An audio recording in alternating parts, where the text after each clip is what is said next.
In 1917, hundreds of young women in America had the most glamorous job imaginable. They painted watch dials with glowing paint. Their workplace sparkled like a fairy tale. The paint shimmered on their clothes, their skin, their hair. They glowed in the dark when they went home. The company told them the paint was harmless, safe enough to eat. They were lying. This is the story of the Radium Girls. Young women who were poisoned by their employers, who fought back when their bodies began to fall apart, and who changed worker safety laws forever. But the cost was their lives. The United States Radium Corporation opened a factory in Orange, New Jersey in 1917. World War I was raging. The military needed glow-in-the-dark watches for soldiers fighting in trenches. The secret ingredient was radium, a newly discovered radioactive element that glowed green in the dark. The company hired young women, mostly teenagers, to paint the tiny numbers on watch dials. The work required precision, steady hands, perfect vision. The girls were told to use a technique called lip pointing. Dip the brush in radium paint. Put the brush tip between your lips to make it fine and pointed. Paint the number. Repeat. Lip, dip, paint. Lip, dip, paint. Hundreds of times a day. Every day. The supervisors demonstrated the technique. They said the paint was completely safe. Just a little radium mixed with glue and water. Some girls asked if it was dangerous. The company laughed. They said radium was healthy, that doctors used it as medicine, that wealthy people paid to drink radium water for their health. All of this was actually true. In the 1920s, radium was considered a miracle cure. There were radium toothpastes, radium cosmetics, radium health tonics. No one understood how deadly it was. The girls loved their jobs. They were paid well, around $22 a week. 3 times what factory workers made. They were told they were lucky, special, and they glowed. Literally. The radium dust settled on their skin and clothes. When they walked home at night, they shimmered in the dark. Their hair sparkled. Their dresses glowed. They thought it was magical. Some painted their nails with the radium paint. Their teeth. Their faces. They wanted to glow brighter at parties. The company said nothing. Meanwhile, in the factory, something else was happening. The scientists and executives who handled radium used lead screens, protective gear. They never touched it directly. But the girls? They put it in their mouths. Every day. All day. By 1922, the girls started getting sick. Grace Fryer was one of the first. She was 24 years old. Her teeth began to fall out. Her jaw ached constantly. When she went to the dentist, he found something horrifying. Her jawbone was disintegrating, crumbling like chalk. Other girls reported the same symptoms. Aching bones, loose teeth, extreme fatigue. Their doctors were baffled. One girl, Molly McGeer, went to have a tooth pulled. The dentist grabbed her jaw and it came apart in his hands.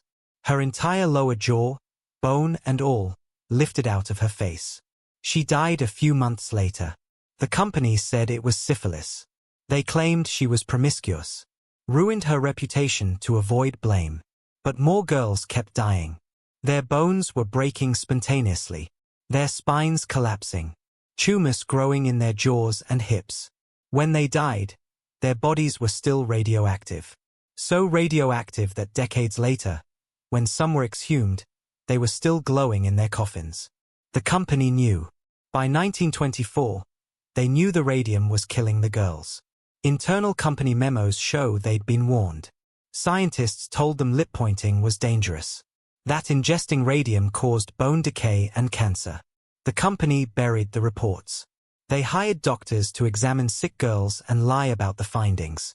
They threatened to sue anyone who spoke out. When Grace Fryer tried to find a lawyer to sue the company, no one would take her case. The United States Radium Corporation was too powerful, too wealthy. For 2 years, she searched. 50 lawyers turned her down. Finally, in 1927, Raymond Berry agreed to represent her. And 4 other dying girls joined the lawsuit. Grace Fryer, Edna Husman, Catherine Schaub, Quinta MacDonald, Albina Larice. They became known as the Radium Girls. The trial was horrific. The girls were so sick they could barely walk. Grace's spine was collapsing. She had to be carried into the courtroom. The company's lawyers stalled, filed motions, delayed. They knew the girls were dying. If they waited long enough, there would be no plaintiffs left. The judge finally ordered mediation. In 1928, the company settled. Each girl received $10,000 and a $600 annual pension. It wasn't enough. Not close. But they were too weak to continue fighting. Grace Fryer died in 1933. She was 34 years old. Her body had 17 tumors. The other girls died one by one, in agony, their bones dissolving inside them. But their lawsuit changed everything. Worker safety laws were created because of the Radium Girls. Regulations on workplace hazards. The right to sue employers for damages. OSHA, the Occupational Safety and Health Administration, traces its origins to this case. The girls' suffering exposed how companies valued profit over human life. How they would lie, cheat, and let people die rather than admit wrongdoing. But there's a darker epilogue. After the lawsuit, the company didn't stop using radium. They just changed their techniques. No more lip pointing. They gave the new workers protective equipment. Because they'd always known it was dangerous. They'd protected themselves. They just didn't protect the girls. And it wasn't just one factory. Radium dial painting happened across America. Illinois, Connecticut. Dozens of locations. Thousands of young women were exposed. Most died before they were 30. Their bodies buried in radioactive graves. In Ottawa, Illinois, there was another radium dial factory. The Radium Dial Company. When girls there started dying in the 1930s, the company denied everything. They'd learned from the New Jersey case. They were better at covering their tracks. It took until 1938 for those girls to get their day in court. Catherine Wolfe Donahue led the fight. She was bedridden, dying, bones crumbling. She testified from her bed. She won. But she died before seeing the settlement. The last radium dial painter died in 2014. Her name was May Keene. She worked at the factory in the 1920s. She was 107 years old. She'd survived because she refused to lip point.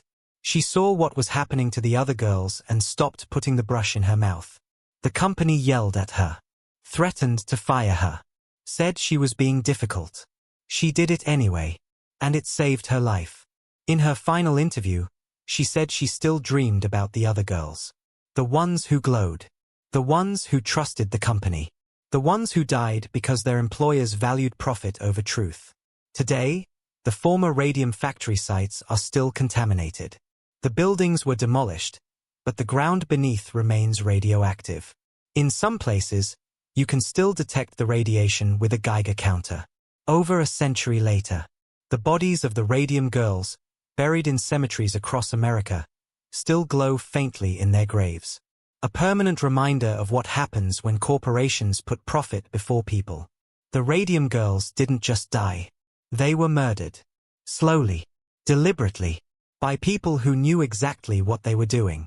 And when the girls started dying, the company didn't help them. They silenced them. Discredited them. Waited for them to die. But the girls fought back. Even as their bodies failed. Even as they could barely stand. They fought. And they won. Not for themselves. They knew it was too late. They fought so it wouldn't happen to anyone else. That's the real story. Not just tragedy, but courage.